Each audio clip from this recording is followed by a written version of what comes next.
La Basílica, un recinto sagrado para la mayoría de los mexicanos, ya que es la casa de la siempre Virgen Santa María de Guadalupe.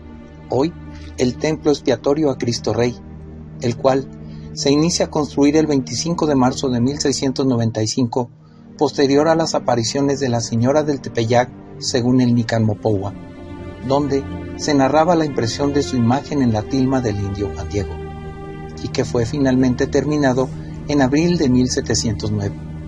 En la actualidad, existe ya una nueva y moderna basílica inaugurada el 12 de octubre de 1976, en que una procesión solemne entra la imagen de la Virgen de Guadalupe al nuevo santuario. Sin embargo, en 1921 fue escenario de un terrible atentado con dinamita en la que se buscó dañar la venerada imagen. La primera mitad del siglo XX en México fue una bastante convulsa y de diferencias entre el Estado mexicano y la Iglesia. Incluso, ni siquiera la antigua Basílica de Guadalupe se salvó de sufrir consecuencias de un atentado de bomba que dañó severamente el histórico inmueble. Esta historia en el santuario de la Virgen de Guadalupe es una de las más llamativas y divulgadas de la Iglesia Católica, ya que el 14 de noviembre de 1921 sufrió un atentado que marcó su historia y la de todos sus devotos. El próximo 14 de noviembre se cumplirán 104 años del día en que un supuesto soldado de nombre Luciano Pérez Carpio llevó a cabo un atentado contra la imagen de la Virgen de Guadalupe, colocando en el altar de la antigua basílica un atado de dinamita escondida en un ramo de flores. El hombre, a quien la indignada comunidad apodaría posteriormente el dinamitero, y que solo obedecía órdenes superiores, pues en la década de los años 20 del siglo pasado, la Iglesia sufría el asedio de un gobierno anticlerical. Lo ocurrido aquella mañana del 14 de noviembre de 1921 fue explicado a detalle en un acta notarial levantada unos días más tarde por el entonces sacristán mayor de la Basílica de Guadalupe, padre Ignacio Díaz de León. Gracias a este documento se pudo conocer lo siguiente. Aquella mañana se llevaba a cabo una celebración con motivo de la toma de posesión de un nuevo canónigo, el padre Antonio Castañeda, y en dicha celebración se encontraba él, el sacristán mayor, padre Ignacio Díaz de León. De acuerdo con el padre Díaz de León, en el momento en que se efectuaba la procesión en las naves de la basílica, con motivo de la toma de posesión del nuevo canónigo, él se encontraba cuidando el presbiterio, como se acostumbraba en tales casos, cuando un individuo, al que describió, de pelo azafranado, intentó entrar, pero él se lo impidió cerrando la reja. En realidad, la presencia del hombre, declaró el padre Díaz de León en aquella acta notarial, no le llamó tanto la atención, porque siempre había gente que buscaba llegar hasta el altar. El sacristán mayor declaró también que luego de que terminó la ceremonia, los señores capitulares se retiraron a la sacristía y él se fue detrás de ellos. Pero apenas se encontraban frente al altar de Santa Ana, se escuchó una detonación tan fuerte que a él se le figuró que se había desplomado la basílica o que se habían venido abajo las bóvedas. El sacristán mayor regresó corriendo al presbiterio y vio que ascendía una nube blanca a la altura de la imagen de la Santísima Virgen de Guadalupe. En instantes, de acuerdo con la declaración del padre, el polvo oscureció la atmósfera. Él encendió la luz eléctrica y gritó que cerraran las puertas para impedir que el delincuente saliera, si acaso aún permanecía ahí, y evitar a la vez que el pueblo invadiera el recinto.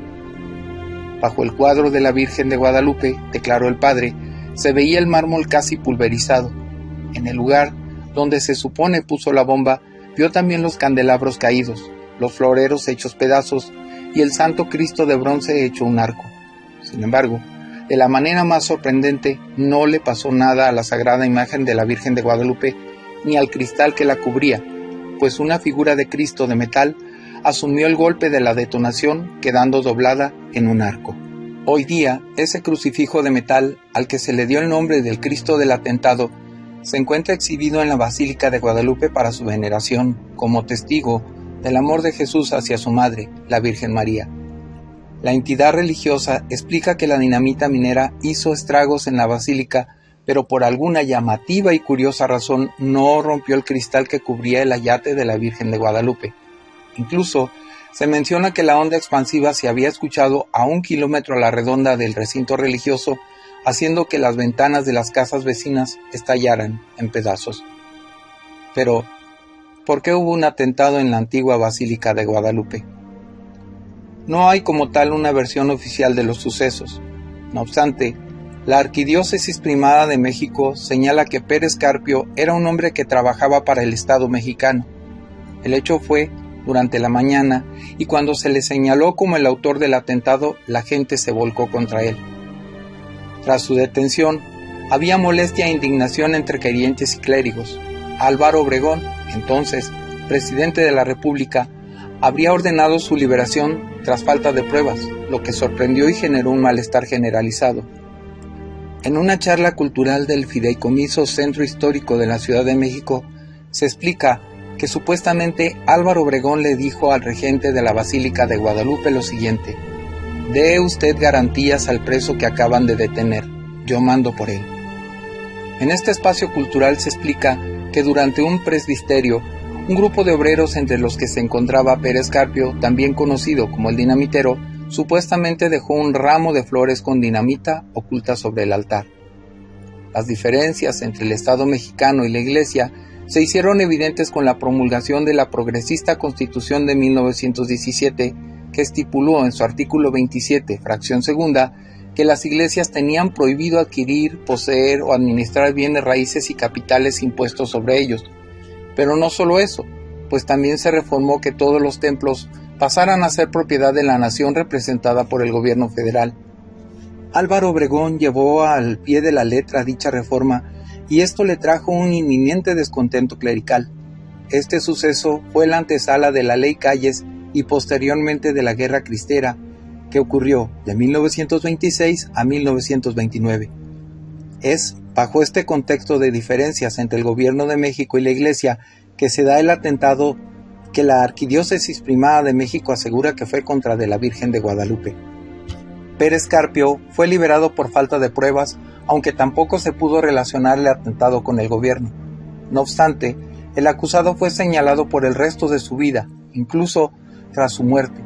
Sus familiares tuvieron que cargar con la losa de culpa, a pesar de que nunca se pudo comprobar si el dinamitero había sido realmente culpable. Asimismo, la detonación de dinamita en las inmediaciones del templo expiatorio Cristo Rey, mejor conocido como la antigua Basílica de Guadalupe, dañó severamente la cimentación del inmueble religioso. Finalmente, el atentado fue considerado como un milagro debido a que el yate de Juan Diego no sufrió daño alguno, mientras que el Cristo que estaba delante se dobló, por lo que al ver la destrucción que provocó la dinamita al templo en general, a la iglesia le pareció increíble que la imagen de la Virgen de Guadalupe no sufriera daño alguno.